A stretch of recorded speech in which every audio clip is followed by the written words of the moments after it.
Hello everyone and welcome back to Teagues, New Jersey. My name is Alex.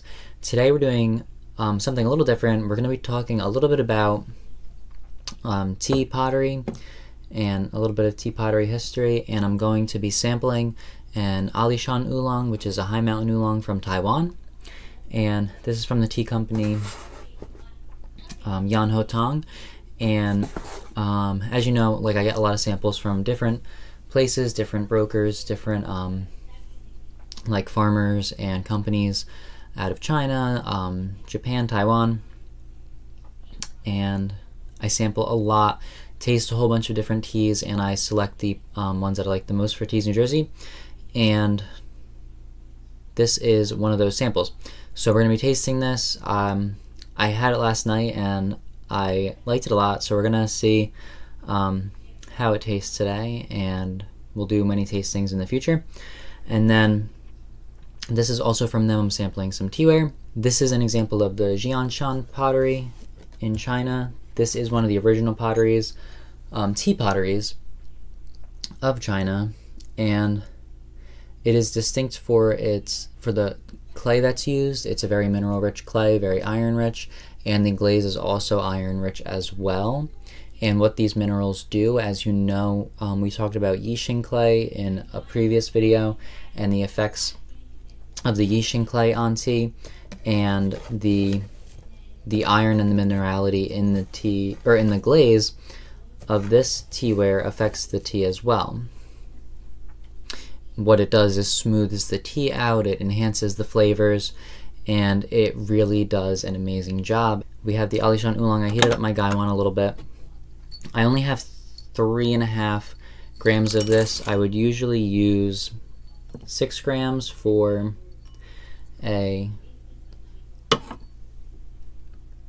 100 milliliters.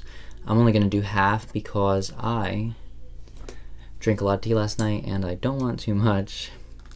I've had some herbal tea this morning and I'm going to be having a lot of tea tonight, so this is a nice afternoon little pick-me-up.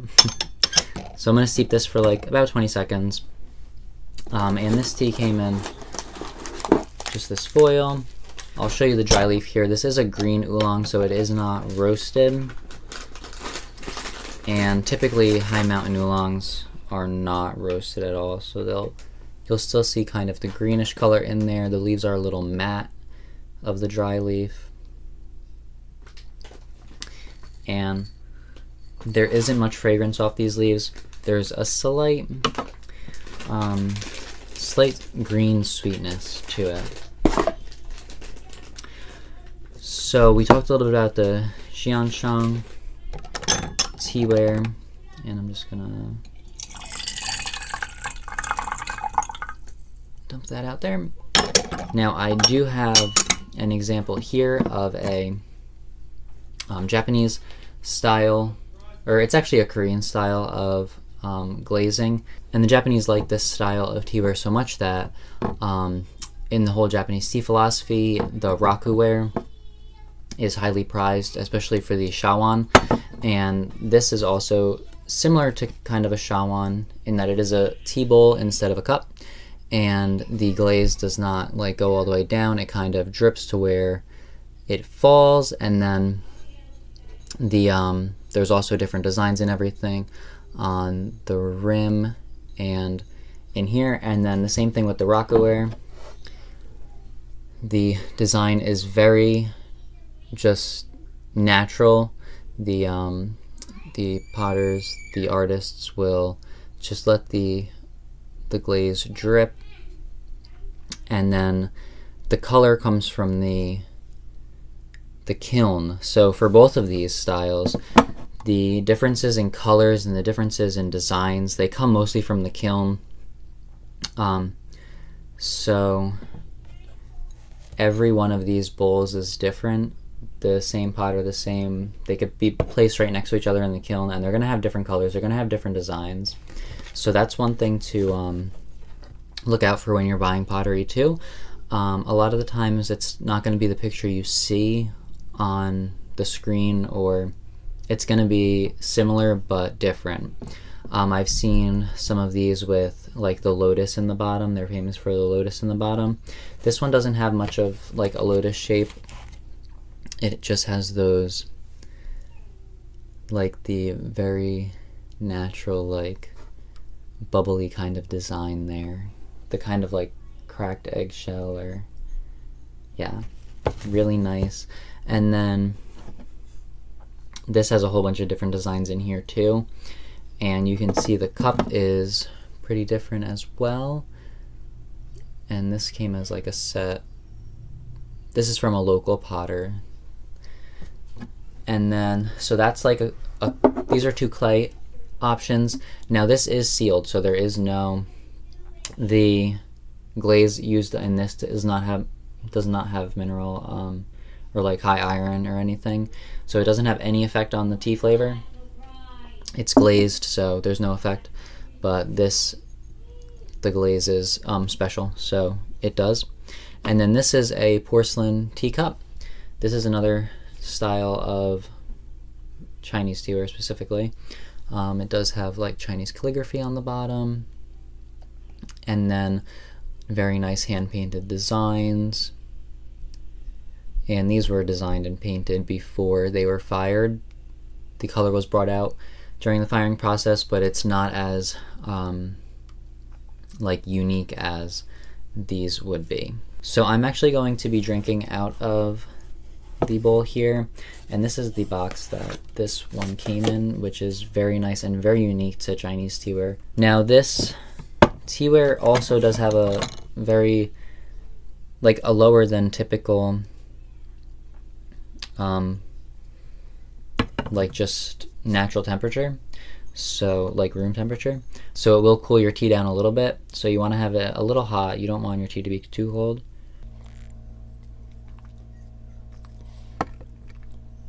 So let's actually do a bit of a taste test, because I want to see if I can tell a difference in the smoothness, the thickness, and the flavor.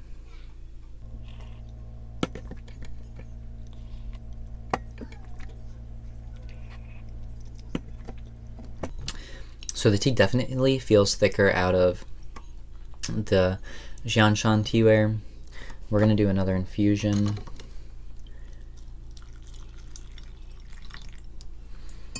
And the High Mountain Oolongs, you can get quite a bit of infusions out of, 7 to 9 pretty much.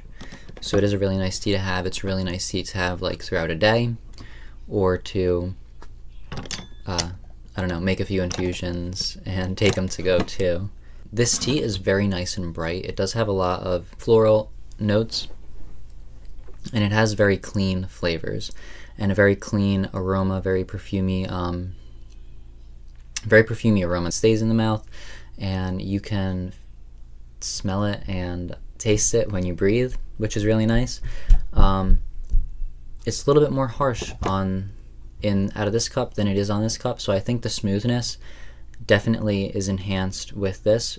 But if you want a little bit of that little sour, like Taiwan Yin kind of like sour bite, then you might not want to use something like this, because it will dim that down. So you might want to just go with like a porcelain or like glazed clay that doesn't have those mineralizing, softening properties.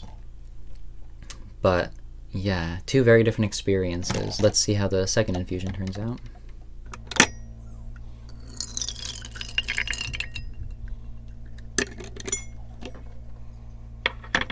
So the smell of the wet leaf here, it smells very similar to a Taiwan Yin Oolong, but it does have that distinct, very green sap kind of aroma, kind of like if you snap like a firm leaf, and all that white stuff in the middle there that you see, it like seeps out a little bit. It has that kind of aroma, and that goes into the taste too. It does translate over, and it's just a very nice green, like refreshing flavor that isn't very weird. It's very just natural. The smell is also a little sour. So the brightness that I tasted in the first infusion that was very nice and not too strong, not as strong as a Taiwan, but it was there. There was that kind of like brightness, a little bit of sourness. The sourness is almost completely gone. What's replaced it is almost like a piney kind of greenness. I'm gonna go ahead and taste this. Just looking at the tea liqueur in the bowl here, it looks super thick, a lot thicker than out of the cup. It also feels a lot thicker in the mouth. The tea out of this bowl, the second infusion out of this bowl, it was a lot smoother. It wasn't as bright, so it does dim down the brightness a little bit. We're going to do a third infusion, and I'm going to make this one very strong, and then we'll come back and taste the third infusion and see some noticeable differences and get some very specific tasting notes too. Alright, so I just poured off the third infusion, and I just wanted to show you these leaves here. Now these are very young leaves. These are very tiny leaves. You can see the bud there too. So this is the bud and first two leaves. It looked like there might be, yeah, the first two leaves, the bud, and there's like a third leaf here, but it's like barely developed. But this is prime picking for like any tea. For an oolong tea, this is pretty insane picking. Usually for oolongs, they'll do the first like up to four to five leaves, and like very rarely buds. But for the high mountain oolongs, they do like the young leaves, and the buds as well. They do add some nice flavor. It's a picking like similar to green tea actually. And part of what the Ali Shan Oolong does is it really enjoys the brightness and the greenness of the tea plant, which is kind of like a new trend in oolong teas in general. That more traditional oolongs are made to be roasted. Taiwan is also one of those teas that was traditionally roasted, but is now becoming more popularized in its unroasted variety, so the more brightness, the sourness. So this is a very interesting oolong, and I'm excited to see how the flavors develop. You definitely get a lot more brightness in tea ware that is not this, that doesn't have the mineralizing effect or the softening effect, but what you do get is a lot more of the deeper notes of the tea. You get a little bit of a some raw cabbage flavor. This tea kind of transforms, so it has some of the brightness, but it also has even like there is brightness in like the raw cabbage that you would get on like a salad, like sliced up, chopped up. So you get some of that like bright cabbage here. And then it goes from this, it's like a little slightly cooked, like slightly cooked cabbage and cooked spinach. So you get a lot of those flavors in here. Here it's like raw cabbage and like a Taiwan sourness. So you get more of that sappy leaf, the sappy from the firm leaf here.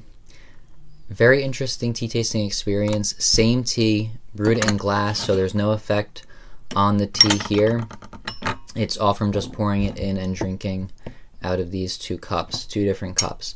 So the power that clay like this has, and just the iron, the effect of the iron can have on teaware just from drinking out of a cup, just from being in a cup for a couple seconds before I sip.